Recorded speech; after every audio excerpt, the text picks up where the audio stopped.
Welcome to the Be a Paid Speaker Now podcast. I'm your host and speaking coach, Deborah Deras, known as the top Latina peak performance speaker. This podcast is here to support you with strategies and best practices of paid speakers so you can find out what works and what doesn't, so you can achieve success with ease and grace in your speaking career. Enjoy the show.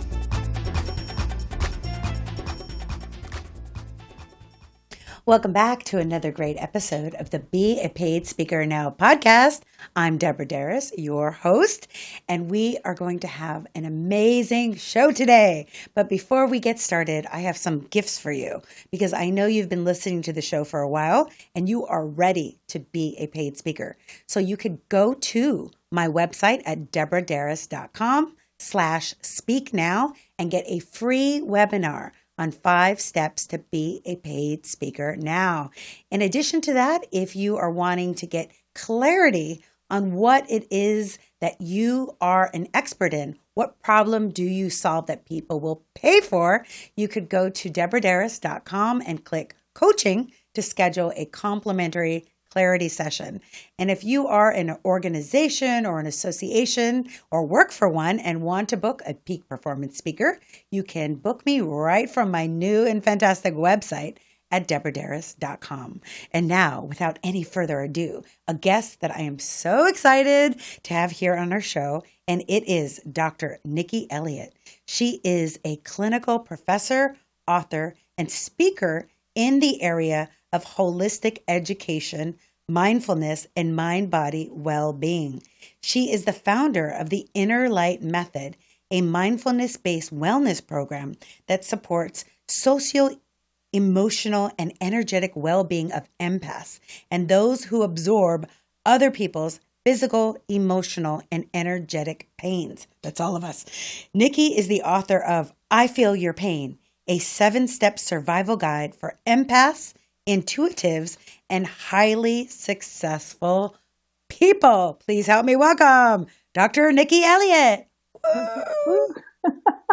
Thank you so much, Debbie. It's awesome to be with you today. Oh my goodness. You have no idea how excited I am to have you. I remember one day I was sitting with our mutual friend, Kimmy, and I saw this book. And I was like, and I think she was recommending her top 10 books of all time. And I saw this book and I'm like, I'm really attracted to this book. She said, oh, do you know that Nikki wrote it? And I was like, are you kidding me? Nikki wrote that book? And then I got the book over the weekend and it was just like, I was like, I'm not, I don't have time to read it. I just got back and it just drew me in. Oh, wow. And I read the entire introduction. I can't wait to read the whole book because I am, my friend, an empath. Awesome. And I need you in my life. Here I am. Yes. And so many people need you in their lives. So even though I already know the answer to this, because I read the introduction, which is fascinating, by the way. But tell me how you were inspired to write this book for our audience.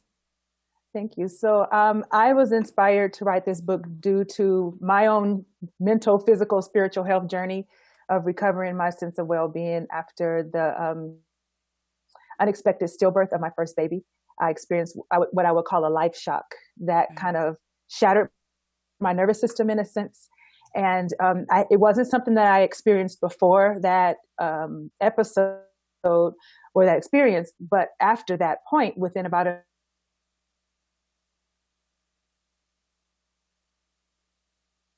few crowds or being around large groups of people in close contact with someone close to me who had a headache or a knee pain, I would start to feel what those people were going through. And as you can imagine, coming right off of a tragic loss like that, I was questioning my own mental health and sanity. Right. And fortunately, I had amazing midwives and an amazing holistic wellness team that told me that I needed to look at energetic well-being versus just immediately jump into thinking that I had some kind of psychiatric thing that needed to be diagnosed. So I went to grief counseling. I worked with my medical doctor, but it was really the entry point for me being introduced to mind-body medicine that really taught me and helped me understand how to build and repair my nervous system. And it really helped me survive as an empath.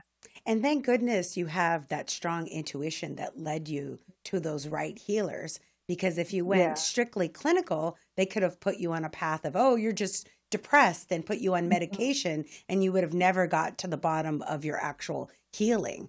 So, Yes. and speaking of energetic work, if you can put all of your positive energy with our Wi-Fi connection, because it's not strong and we're losing you. And I know that our listeners want to hear every single word you're saying. So put all your positive, I know we can do it with our power of synergy. I've done it before. We can put love on it. all of our energy so that we can hear every single word, because, you know, I really related to you because when I first started having my intuitive, empathetic experiences was after my brother passed away. He passed away when I was 19 and he was 16. And I was really depressed, borderline, not wanting to be here on this planet. And he came to me in a dream and said that his passing wasn't a tragedy, that it was his destiny, that he had completed his soul's contract, and that I had a soul's contract to speak. And he led me completely on the path. And I, you know, been on this path and speaking, doing great. And then I had another like tragic experience where I became very anxious when driving and having panic attacks. And when I read your book, I was thinking, maybe I don't have anxiety when driving. Maybe I just have extreme empathy, and your 7 principles in your book is going to teach me how to bring that in so that I don't have to be avoiding freeways and avoiding driving, because your tool. Can you talk a little bit about some of the principles of your book? So yes, a lot of what I lay out in the book, it was just my journey of coming to terms with being an empath, just understanding, you know, because again, I'm got my bachelor's from UC Berkeley, master's from Columbia University, PhD from UCLA. And I'm not saying it to brag. I'm saying it to give you an understanding of how my mind was shaped to be in a very linear, scientific way. If it's not in a journal and you can't prove it, it's not real. And so to be faced with these, what some people would call spiritual experiences, but I would call them just generally expanded consciousness, to be able to see and feel, know that somebody was about to pass away, or to know that I'm sitting next to somebody with breast cancer that I don't even know, and then find out later that they do. That kind of was mind shattering. You know, it's kind of paradigm shattering pretty much of what we think reality is, and how we work and how we communicate with each other. So it was this journey of allowing space for the unknown, to sit side by side with the logic, to make space for the intuitive mind, to keep company with the rational, logical mind, to open myself up to finding trusted people who understand the realms of energy work and mind-body medicine, and to find mentors that were like, okay, here's how you put boundaries around this work. Right. So a big lessons that I had to learn was particularly about the self-care of an empath. So if I could, I would like to really focus on that. Yes. A lot of what I learned and why I help people today is because I came to find out that most people that I work with that are highly empathic, intuitive, or highly sensitive like yourself came to be that way through a life shock, an adverse trauma, or be growing up in a home where they faced a lot of adverse childhood experiences. So for some of us, mine, you know, I had some adversity in my childhood that kind of made my nervous system on edge to adapt and interpret and intuit the situation of the adults around me to stay safe. But I would say that the life shock of my child loss kind of really just broke my nervous system wide open. And I tend to find that people who choose helping professions. So I train teachers getting master's degrees in special ed. I see ministers, nurses, social workers, life coaches. People who choose to help people tend to have higher ACE scores, which is a test that's given to see how many exposures you've had to adversity in your childhood. And 10 would be the maximum score. But I've seen a lot of people with scores of 6, 7, 8, 9. And the interesting thing is, the more intuitive a person appears to be, they tend to have a higher ACE score or a higher experience, a frequency of experience with traumatic experiences in their life. Fascinating. So that journey for me of, again, finding a way to let the rational mind sit next side by side with the intuitive mind, also beginning to understand the care and feeding of the nervous system was huge. So my way back to repair was to understand about the vagus nerve. So not Las Vegas, but VAGUS. And it is the nerve that is responsible for us being able to enter into states of healing, states of human connection, states of learning, which is what I do a lot, working with teachers who train children with learning differences, what we're finding is a lot of students don't necessarily have a cognitive dysfunction that means they're less intelligent than others, but their exposure to adversity and trauma can sometimes block the nervous system and the brain pathways that allows learning to go into the brain and move into long-term memory.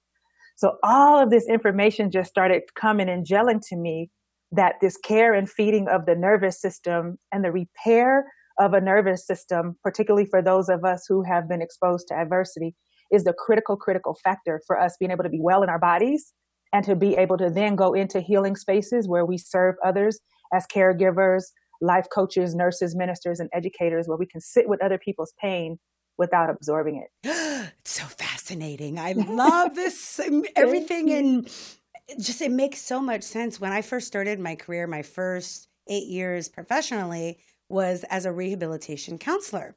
And I remember when I got the intuition, I call it my intuitive guidance system, like the GPS, my IGS. I got the divine download. I'm like, it's time to leave. And I felt guilty. And I went straight to my brother David that had passed. And I said, should I leave? You know, I feel bad. He's like, it's not the people with the disabilities that need the help. It's their helpers. So for the first 10 years of my career, when I quit my government job to become a full-time speaker, I helped social workers, counselors, case managers. And when I was a professor of human services. I coached them.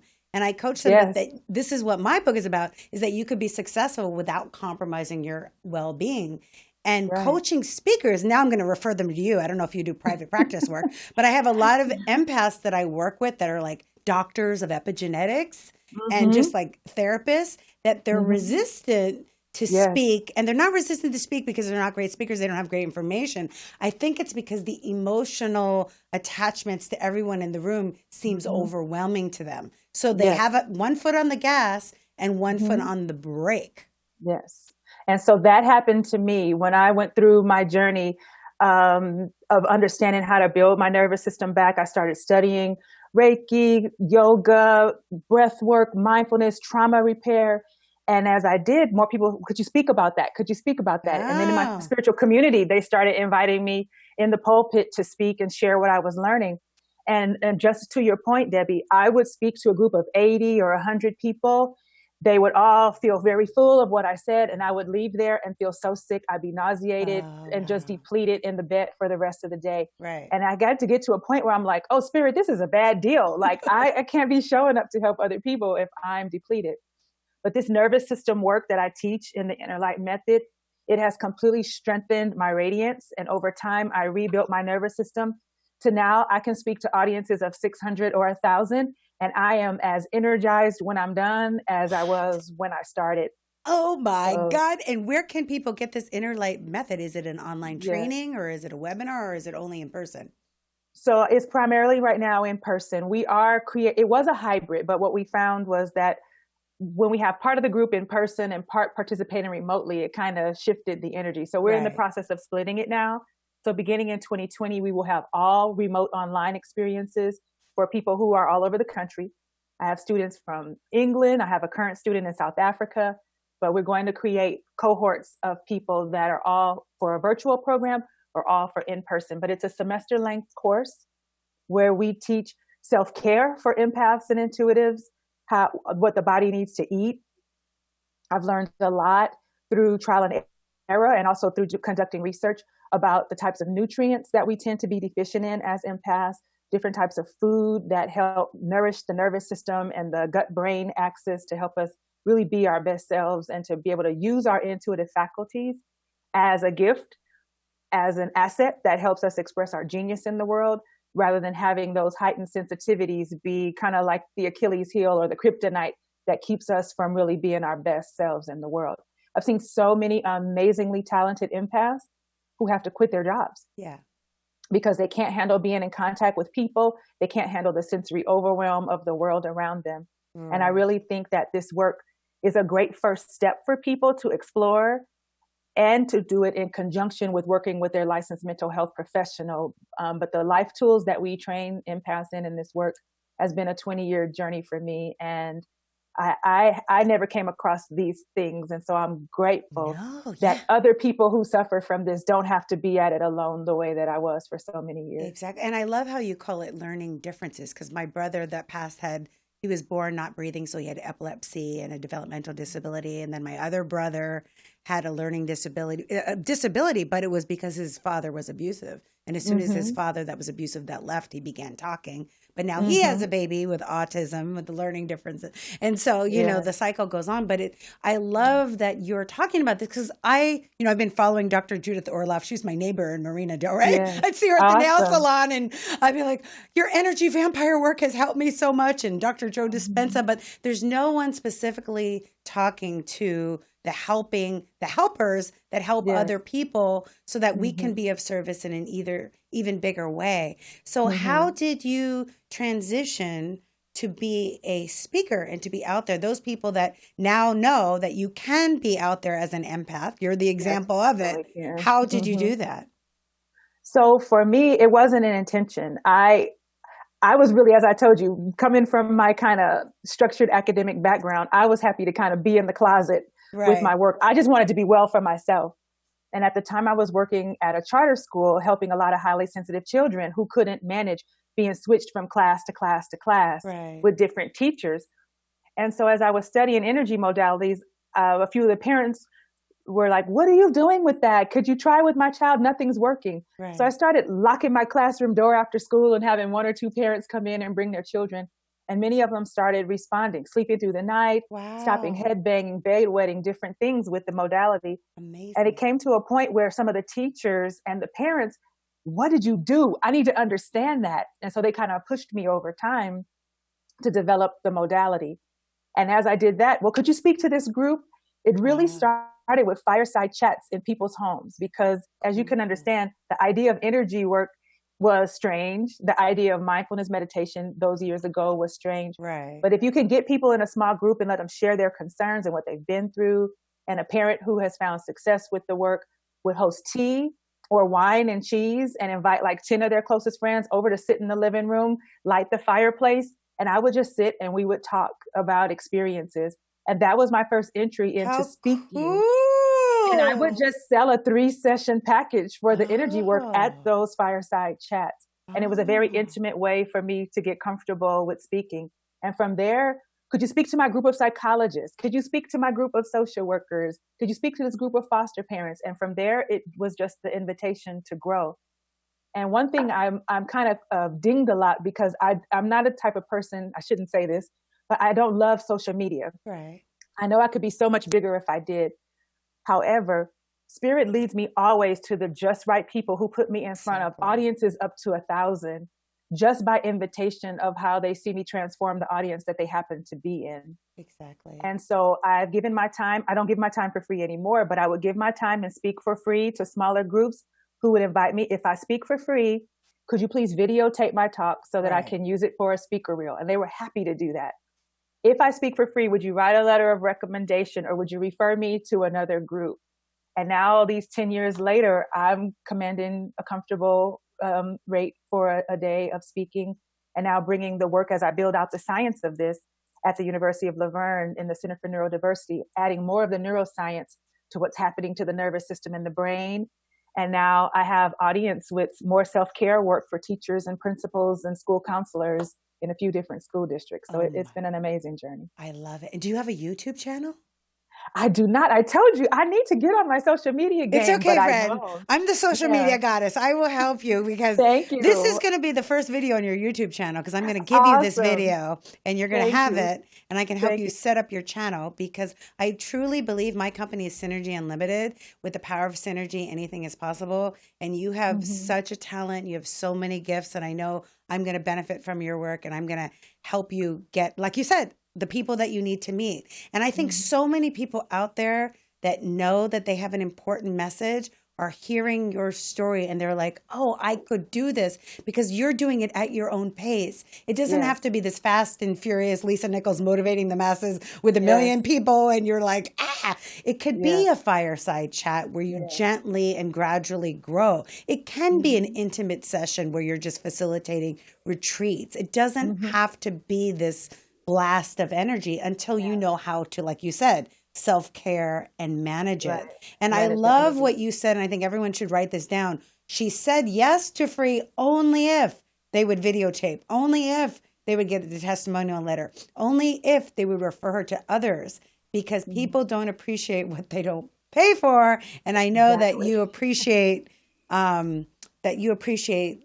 being honored for all the value Yes. that you create. I do. And I admire people like Lisa Nichols. I've gone to see her. I studied with her for a short time. The decision that I had to make for myself was this. I measure my value by impact, not by the size of the audience. Yes. And at the end of the day, what I need to know is whose life was transformed in a very deep and permanent way. Wow. Because what we can do, and I'm not speaking about Lisa, I'm just speaking about the industry in general. We can all be very good at exciting people Right. and building up that dopamine and that sense of possibility by Right. blasting the music really hard and getting really loud. But Uh-huh. then people leave and there's a big drop off when they don't have the tools to sustain Right. that, Right. in a way. And so my invitation to everyone is just to build your platform in a way that leaves as much a trail of success as it does numbers of followers on social media. So where I may not have the followers on Facebook or Instagram or whatever, I have thousands of people who've been impacted by the work, or their family life is transformed by what I've done. And I sleep really peacefully, with that. And I know that as the work continues to expand and grow, the audiences will get bigger. But I tell you, Debbie, this year is the first year that my Inner Light Method work had a class size that was more than I could know every single person and what they've been through and what they've needed. And I have a team of people that have coaching pods.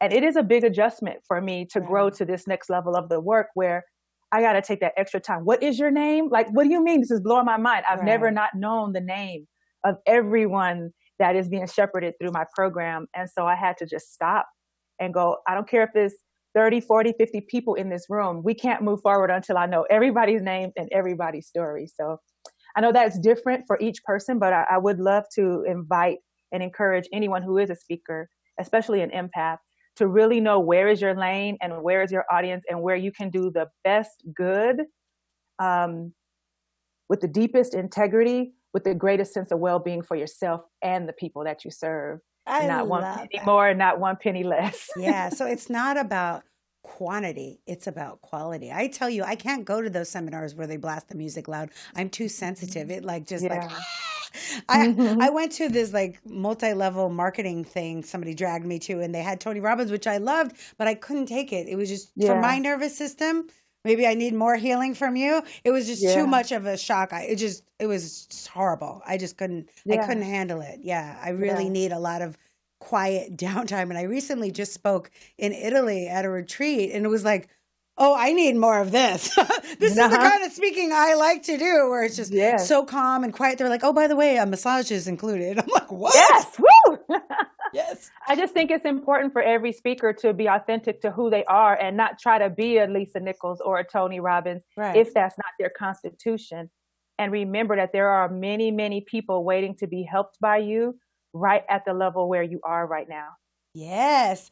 And so let's talk about the process of your book, because it's so funny. So as soon as I got your book into my consciousness, it was everywhere. I saw it, Kimmy had it, and then I saw Christine Closer, who has been my friend for like over 2 decades, was talking about it on YouTube. And then it's just the best book. Can I just give a plug for this book? I Feel Your Thank Pain. you. I'm going to put a link in it. I normally like listen to books on Audible. This is the kind of book you really want to have in the palm of your hands. It Yeah. doesn't just, you're not reading it, it reads you. It is just so deliciously good. And anybody that's an empath will love to read it. So, what was your process in writing it and getting it out? So I work with a book editor, and I sat down for a meeting. So actually, what she gave me a task. I love the Descanso Gardens out in La Cañada. It's Oh, just a yes. beautiful space to just sit and have a personal day retreat. And she gave me, like, the old school poster boards you used to have to do all your school projects on. Right, right. So she asked me to write out all the chapters and which I would want to say in each chapter. And then what were the stories that would validate, that went along with that content for the chapter. Then what were the strategies and self-care tips that I wanted to offer. And then what was the takeaway for each chapter. So I actually went and sat with a pile of sticky notes and a poster board and scoped out what were the key parts of my journey, what were the key parts of the story, And then I brought it back to her, and then we did a chapter by chapter outline of the book. And from there, I literally sat down with my phone each day with a chapter, dictated the story Oh, that went to that chapter, really? Uh-huh. and then pulled the research or any points that I wanted to bring up that would go with that, turned it over to a transcriber, and the transcriber wrote up, then sent it back to me, and I gave feedback, edited to get it, to get out of my speaking voice into a writing voice. And then we did that chapter by chapter. The story needs to be strengthened. This more point here, move this story to this chapter. But for me, I'm a mom, I'm a professional, I'm an empath, so I have to manage my energy. I'm speaking. And so my best way to get work done at this level was to kind of go into a meditative state and dictate. I love it. That's why it comes off the page so powerfully, because it's your natural organic self. It's not like something else. You know what I mean? Like it's like talking to you. It's being with you. Somebody that's very empathic is like a feeling person. So I feel it. I feel everything from just reading the introduction. That is amazing. What a great way to write a book. So I know so many, this went so fast. I want to ask you like 25,000 more questions here, but our time is up. So I'd love to have you come back. Maybe we can come back when you launch it in 2020 and do a big promotion of, your courses and training, get it out to our people so that you can have that.